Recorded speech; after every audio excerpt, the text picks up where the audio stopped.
شمعوں سے روشنی کرتے ہیں، لیکن اب وہاں بجلی بھی آ چکی ہے، ریفریجریٹر بھی ہے، ٹی وی بھی، ریڈیو، ڈی وی ڈی پلیئر اور جدید الیکٹرونکس کا سب سامان بھی۔ معلوم نہیں چاند کی 13 تاریخ کے بعد اس کا کیا حشر ہوا۔ میری پیدائش پر میرے والد نے جس جشن ولادت کا اہتمام کیا اس پر لاکھوں روپے خرچ کر دیے۔ غریب غربا ضرورت مندوں کی جھولیاں بھر دی گئیں۔ میں اپنے والدین کی پہلی اور آخری اولاد تھا، اس لیے وہ مجھ پر ہر لمحہ واری صدقے جاتے۔ میری خدمت اور نگہداشت کے لیے کئی ملازمائیں بھی رکھی گئی تھی۔ جب میں نے ہوش سنبھالا تو اپنے آپ کو ایسے کمرے میں پایا جہاں چاروں طرف کھلونے دکھائی دیتے تھے، انتہائی مہنگے اور قیمتی کھلونے جو دنیا بھر سے جمع کیے گئے تھے۔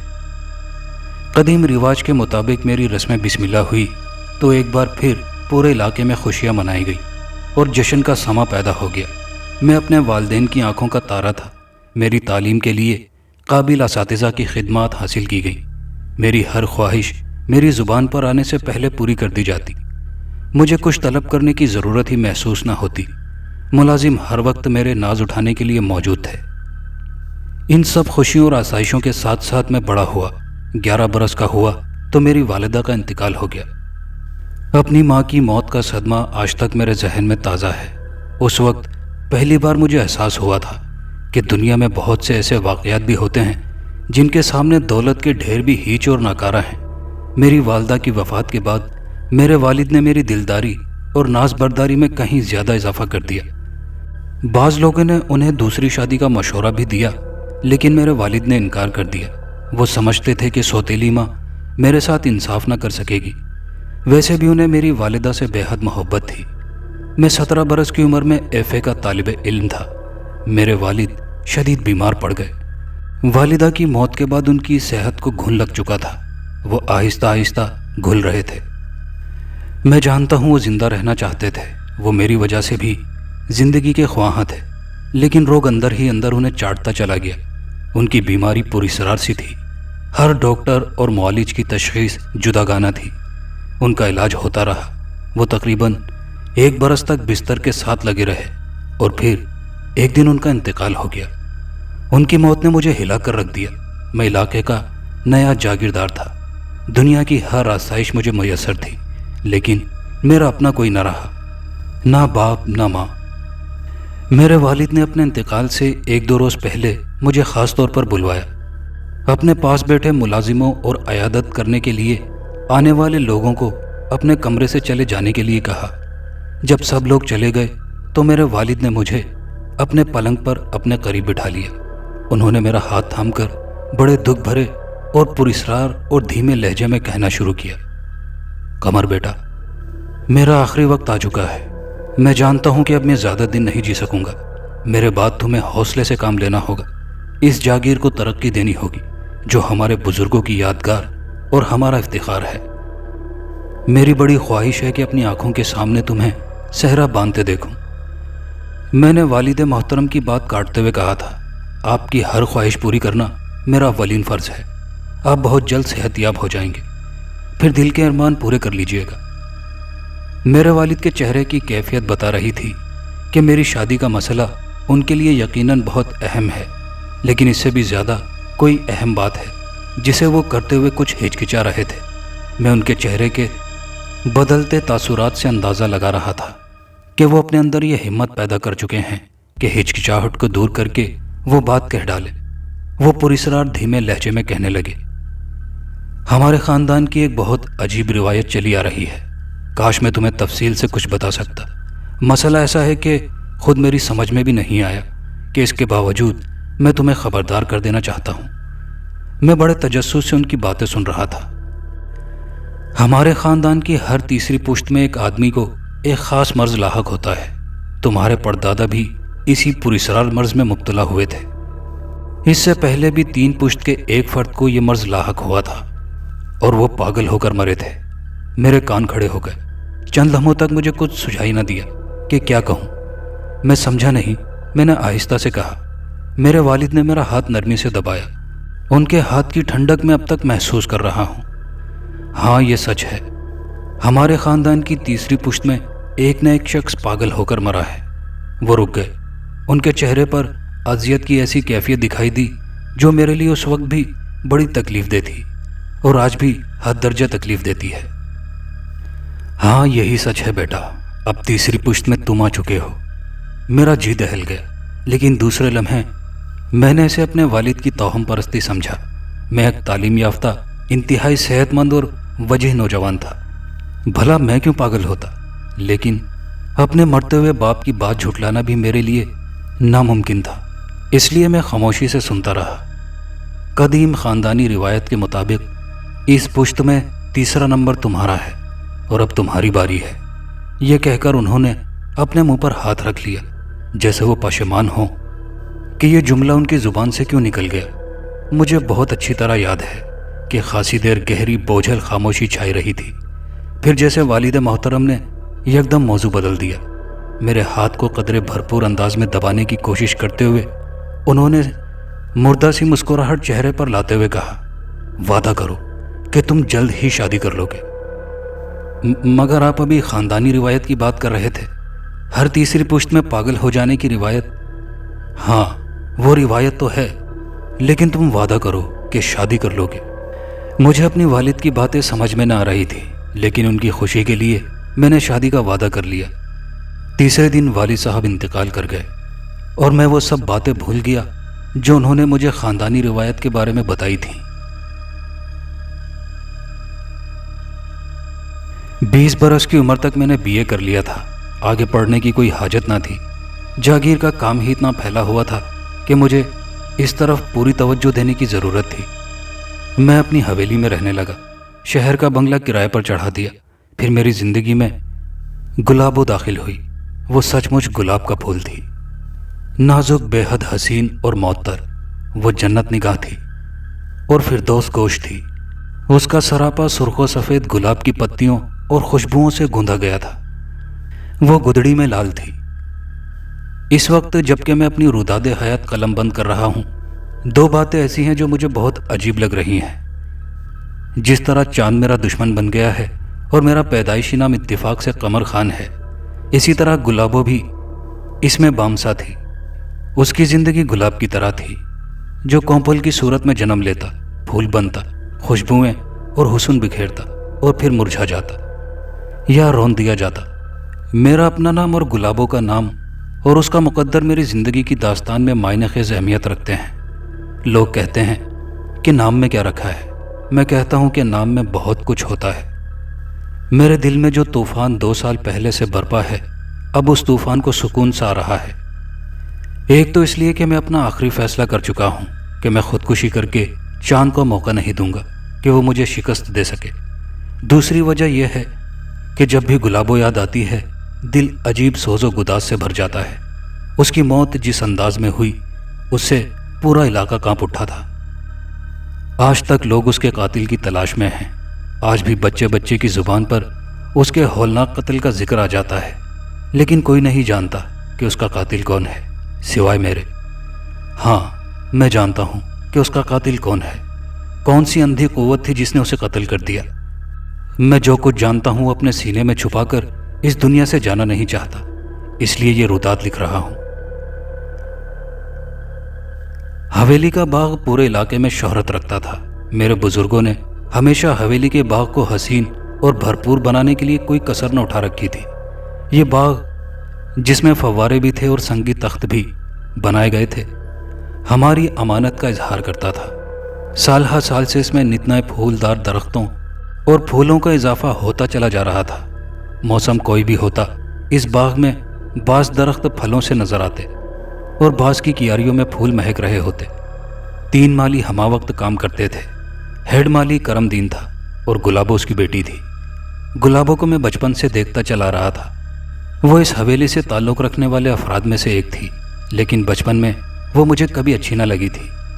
جب میں تعلیم کے لیے شہر گیا اور وہاں کئی برس رہا اور تعطیلات میں واپس آتا تو کبھی کبھار گلابو پر نظر پڑ جاتی، جو اب مجھے خاصی اچھی لگنے لگی تھی، لیکن ابھی میرے دل میں اس کے لیے محبت کا چراغ روشن نہ ہوا تھا۔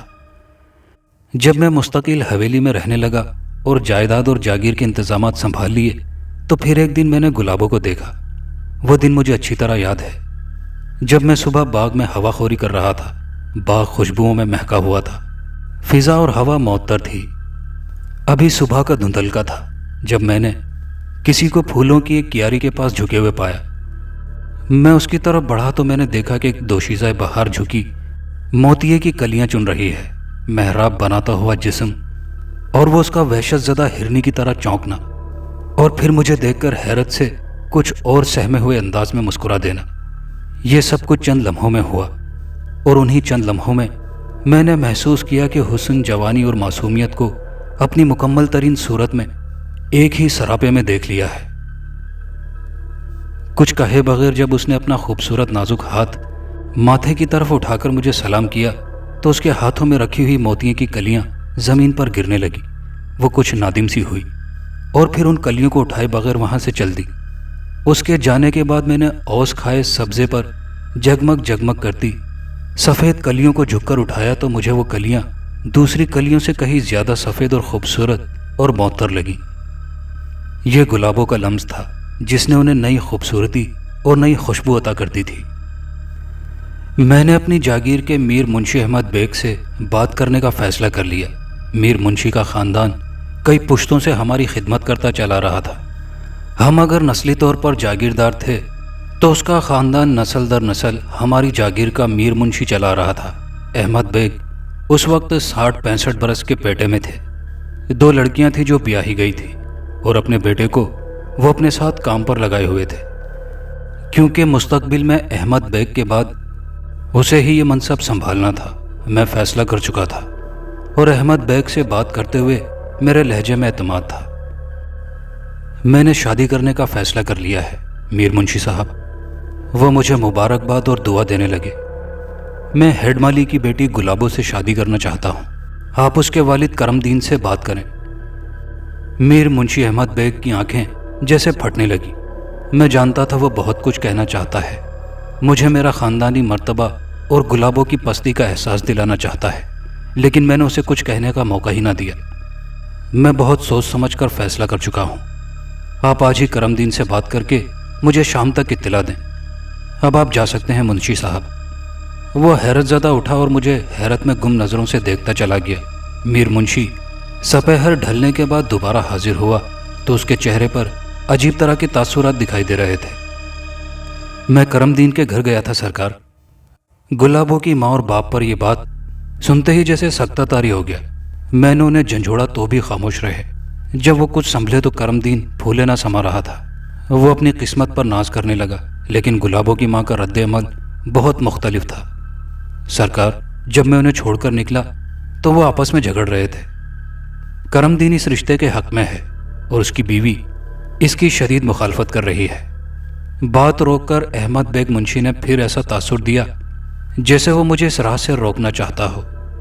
میں نے براہ راست سوال کیا، تو پھر بات کا نتیجہ کیا نکلا؟ سرکار، کرم دین تھوڑی دیر بعد مجھے فیصلے سے آگاہ کر دے گا۔ ہیڈ مالی کرم دین کی بیوی مجھے شام کے بعد ملنے آئی۔ اس کی آنکھیں جھکی ہوئی تھی اور اس کے چہرے پر خوف صاف دکھائی دے رہا تھا۔ اس خوفزدہ چہرے پر ان گنت اندیشے بھی مچل رہے تھے۔ میں سمجھ گیا کہ اسے گلابوں کی مجھ سے شادی کرنے پر کیا اعتراضات ہو سکتے ہیں۔ وہ سمجھتی تھی کہ میں محض دل بہلانے کے لیے گلابوں سے شادی کر رہا ہوں۔ جب اس کی تازگی ختم ہو جائے گی تو میں اسے بیکار چیز کی طرح نکال پھینکوں گا۔ میں نے اسے سمجھانے اور اپنی محبت اور وفا کا یقین دلانے کی کوشش کی، لیکن اس نے کوئی اثر قبول نہ کیا اور ہاتھ جوڑتے ہوئے کہا، سرکار، آپ ہمارے مائی باپ ہیں، میری گلابوں کے قابل نہیں۔ ہم کہاں، آپ کہاں۔ اس کے علاوہ سچی بات یہ ہے کہ میں اس کی بات اپنی بہن کے بیٹے سے کر چکی ہوں۔ ہم غریبوں کے پاس زبان کے سوا ہوتا کیا ہے؟ میں زبان سے پھر گئی تو برادری میں ہماری کیا عزت رہ جائے گی؟ سرکار کے لیے ایک سے بڑھ کر ایک حسین اور دولت مند رشتہ موجود ہے۔ میری بیٹی کو ایک بار داغ لگ گیا تو ہم کہیں کے نہ رہیں گے۔ وہ چلی گئی۔ میں دیر تک بیٹھا سوچتا رہا۔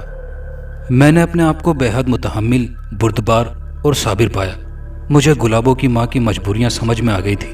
میں چاہتا تو ان سے انتقام لے سکتا تھا، کرم دین اور اس کی بیوی کا نام و نشان مٹا سکتا تھا، لیکن میں نے ایسا کرنے کی بجائے صبر سے کام لیا، اپنے پہلے اور آخری پیار کے اس انجام کو قبول کر لیا۔ مجھے چپ سی لگ گئی تھی۔ گلابوں پر شاید اس کی ماں نے پابندی لگا دی تھی۔ اب وہ باغ اور حویلی کی راہداریوں میں شاذ و نادر ہی دکھائی دیتی۔ کبھی سامنا ہو بھی جاتا تو خود ہی نظریں اوپر اٹھا کر نہ دیکھتا اور دل میں کہتا کہ اب وہ کسی دوسرے کی امانت ہے۔ ایک عجیب طرح کی اداسی اور مایوسی تھی جو میرے پورے وجود پر چھائی ہوئی تھی۔ جاگیر کے لوگ اور خاص طور پر وہ کارندے جن سے میرا روزانہ واسطہ پڑتا تھا، وہ تو میں محسوس کرتا کہ وہ میرے بارے میں پریشان ہیں، اور پھر شاید لوگوں میں کسی طرح یہ بات بھی پھیل گئی تھی کہ میں نے گلابوں سے شادی کرنا چاہی تھی اور گلابوں کی ماں نے انکار کر دیا تھا۔ لوگ اس بات پر زیادہ حیرت زدہ نہیں تھے کہ میں نے جاگیردار ہوتے ہوئے ایک کمی کمین کی بیٹی سے شادی کرنے کا ارادہ کیوں کیا۔ زیادہ حیرت انہیں اس بات پر تھی کہ انکار کے باوجود میں خاموش تھا۔ میری خاموشی ان کے لیے بہت تکلیف دہ تھی۔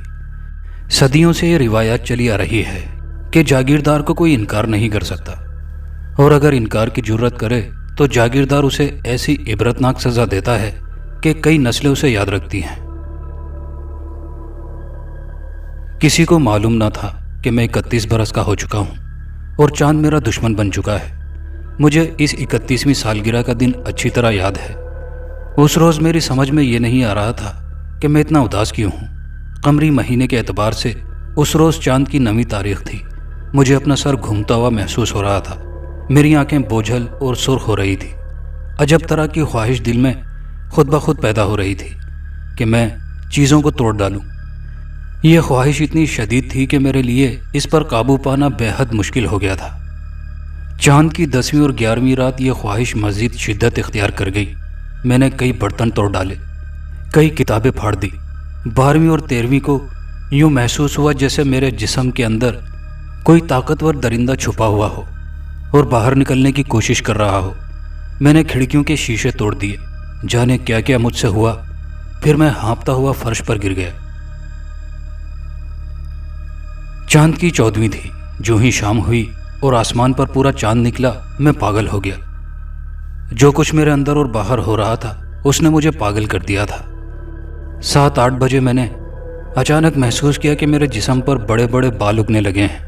میں اپنے ہاتھوں سے اپنا جسم ٹٹولنے لگا۔ واقعی میرے سارے جسم پر بڑے بڑے سخت نوکیلے بال اگ چکے تھے۔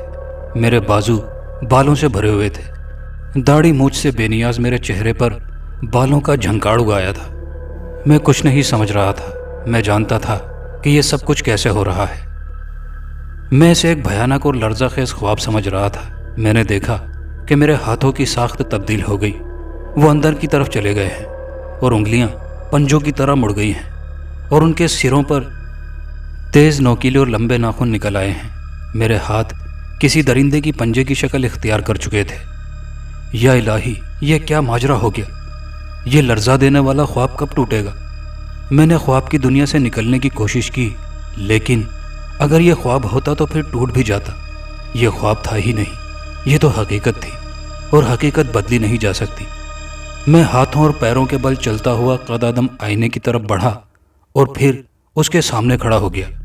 آئینے میں میں نے جو کچھ دیکھا وہ ناقابل یقین تھا، حیران کن تھا، ناقابل بیان تھا۔ آئینے میں ایک بھیڑیا کھڑا تھا، خون خوار بھیڑیا۔ کیا یہ میں ہوں؟ یعنی میں قمر خان؟ اگر یہ میں نہیں ہوں تو پھر یہ بھیڑیا کون ہے؟ آئینے میں دکھائی دینے والا بھیڑیا میں تھا۔ ذہن انسان کا تھا، لیکن انداز و فکر درندوں کا بن گیا تھا۔ اپنے آپ کو بھیڑیا دیکھ کر مجھے اتنا صدمہ ہوا کہ میں غش کھا کر گر پڑا۔ جب مجھے ہوش آیا تو میں تھا۔ سورج کی کرنیں کمرے کے اندر چھن کر آ رہی تھی۔ قدم آئینے میں مجھے اپنا ہی عکس دکھائی دیا، اپنا یعنی قمر خان کا، لیکن میری رنگت بہت پیلی ہو چکی تھی۔ میں اپنے آپ کو بہت کمزور اور نقاہت زدہ محسوس کر رہا تھا۔ میں نے حرکت کی تو جوڑ جوڑ دکھنے لگا۔ اپنے جسم کو دیکھا، وہی جسم جو پچھلی رات خاردار لمبے درشت بالوں سے اٹا ہوا تھا، اب اس پر کوئی بال دکھائی نہ دے رہا تھا۔ چہرہ بھی ٹھیک تھا۔ ایک بار پھر میرا ذہن چکرا کر رہ گیا۔ کل رات جو کچھ میں نے آئینے میں دیکھا وہ کیا تھا؟ کیا وہ ایک وہم تھا؟ اگر وہمہ تھا تو میں اس وہم میں کیسے مبتلا ہو گیا تھا؟ اور حقیقت کیا تھی؟ میرا ذہن، میرے حواس یہ قبول کرنے کے لیے تیار نہ تھے کہ رات کو اپنے آپ آئینے میں نے جس خوفناک بھیڑیے کی صورت میں دیکھا تھا وہ ایک خواب تھا۔ نہیں، وہ خواب نہیں تھا۔ ہاں، وہ خواب تھا۔ میرے کئی شب و روز اسی کشمکش میں گزر گئے۔ میں کوئی فیصلہ نہ کر پا رہا تھا۔ میرے اعصاب جواب دینے لگے۔ کسی نہ کسی طرح آہستہ آہستہ میں اپنے آپ کو یہ کمزور سا یقین دلانے میں کامیاب ہو گیا کہ میں نے جو کچھ دیکھا وہ ایک خواب تھا، ہولناک خواب۔ لیکن میں یہ محسوس کرنے لگا تھا کہ اس خواب کے بعد میرے اپنے وجود اور ذہن میں تبدیلی پیدا ہو رہی تھی۔ میرے اندر کی نرمی اور شائستگی میں دراڑ پیدا ہو چکی تھی۔ اب میں لوگوں سے سخت کلامی کرنے لگا تھا۔ بعد میں مجھے خود حیرت ہوتی کہ میں تو ایسا نہیں تھا۔ ایک دن میں اپنی اس اندرونی تبدیلی پر بے حد شرمندہ اور نادم ہوا۔ گلابو حویلی کی ایک راہداری سے گزر رہی تھی۔ میرا اس سے آمنا سامنا ہوا۔ اس کی نگاہیں جھکی ہوئی تھی، لیکن میں نے اپنی نظروں کو بدلتے پایا۔ میں جو اسے دور سے آتے دیکھ کر اپنی نظریں جھکا لیتا تھا، اب میں نے اپنی انہی آنکھوں سے اسے گھورتا ہوا پایا۔ وہ میرے اس انداز پر کچھ سہم سی گئی تھی۔ وہ تیزی سے آگے نکلنا چاہتی تھی کہ میں نے جست لگا کر اس کا بازو پکڑ لیا۔ اس نے بڑی بے بسی اور حیرت سے میری طرف دیکھا۔ میں نے زور سے اس کے بازو کو جھٹکا دے کر چھوڑتے ہوئے کہا، مجھ سے تم بچ نہیں سکتی۔ وہ آنسو بہاتی بھاگ کھڑی ہوئی، جیسے کوئی ایسی ہرنی ہو جو شکاری کی زد میں آ کر جان بچانے کے لیے بھاگ رہی ہو۔ چند ہی منٹ کے بعد میں نے پچھتانا شروع کر دیا۔ مجھے اپنے آپ پر یقین ہی نہ آ رہا تھا کہ میں نے ایسی ہی حرکت کی تھی۔ میں حیران تھا کہ مجھ میں اتنی ہمت اور جرت اور بے باکی کہاں سے آ گئی تھی۔ یہ میں نہیں تھا۔ میں ایسا کر ہی نہیں سکتا تھا۔ لیکن نہیں، یہ میں ہی تھا۔ میں نے ہی ایسا کیا تھا۔ یہ خواب نہیں تھا۔ میں بہت پچھتایا۔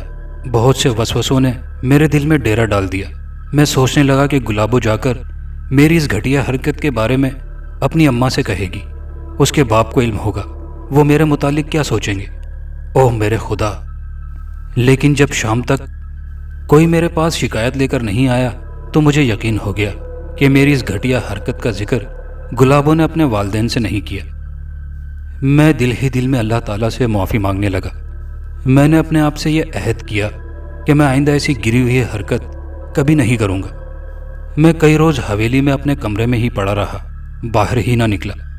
مجھے اپنے آپ پر اعتماد نہیں رہا تھا۔ دن گزرتے چلے گئے، میں نارمل ہو گیا۔ نقاہت بھی کم محسوس ہونے لگی، چہرے کی زردی بھی سرخی میں تبدیل ہو رہی تھی۔ لیکن یہ سب کچھ عارضی تھا۔ چاند کی 11ویں کو پھر میرے وجود میں زلزلہ آنا شروع ہو گیا۔ میں چونکہ پچھلے ماہ اس لرزہ خیز تجربے سے گزر چکا تھا، اس لیے میں نے اس کے خلاف بند باندھنے کی کوشش کی۔ میں اپنے حواس قائم رکھتے ہوئے اپنے اندر پیدا ہونے والی تبدیلیوں کو سمجھنے کی کوشش کرنے لگا، اور جب چاند کی 14ویں آئی تو میری تمام کوششیں ناکام ہوئی، اور میں ایک بار پھر اپنے آپ کو خونخوار بھیڑیے کی صورت میں دیکھ رہا تھا، اور میں بھیڑیے کی طرح غرا رہا تھا۔ میں سچ مچ بھیڑیا بن گیا تھا۔ میں چیر پھاڑ کرنا چاہتا تھا۔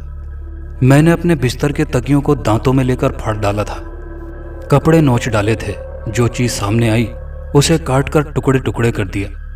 صبح ہوئی تو میں نے پھر سے اپنے آپ کو قمر خان کے وجود میں دیکھ رہا تھا، لیکن کسی بچے کی طرح کمزور بھی ہو چکا تھا۔ میرے لیے یہ سمجھنا مشکل نہ رہا کہ میں چاند کی 14ویں تاریخ کو بھیڑیا بن جاتا ہوں۔ اس تاریخ کا اس ہولناک واقعے سے گہرا تعلق تھا۔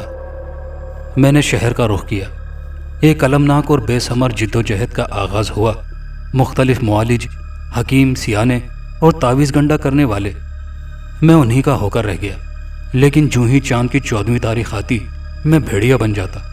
کسی ڈاکٹر، کسی ماہر معالج، کسی حکیم، کسی گنڈا تعویذ کرنے والے کا کوئی علاج، کوئی نسخہ، کوئی تعویذ مجھ پر کارگر ثابت نہ ہوتا۔